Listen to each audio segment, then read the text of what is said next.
Në vitin 2007, në raportet e Departamentit të Shtetit, të cilat kanë dalë mbrapa, janë gjykuar mbi 320 raste korrupsion. Dakor?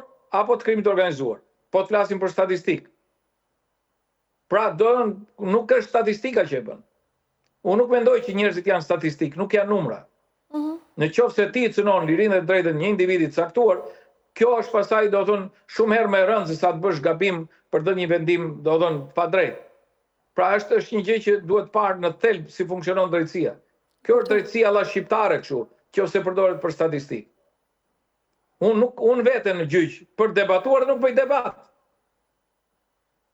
Nuk kam debat gjyqësor. Si mund ta quajmë proces normal? Nuk kam debat gjyqësor, nuk kam reflektim. Nëse mua më bien shkresa vitit 2008-2009, akt ekspertimi, unë nuk kam të drejtë as bëj kundër ekspertim, as për të hedhur poshtë aktin e ekspertimit, edhe duke vlerësuar vendimet e gjykatave nga 2009 deri në vitin 2013 që është bërë gjyqi, të cilët kanë hedhur poshtë të gjitha ato pretendime që ka prokuroria, në raport me aktin e ekspertimit në pjesën më të madhe të tyre. Unë nuk e di çfarë po bëjmë, ka gjë të gjykuar apo s'ka gjë të gjykuar. Dhe me ju në këto takime morët mbështetje për këtë çështje?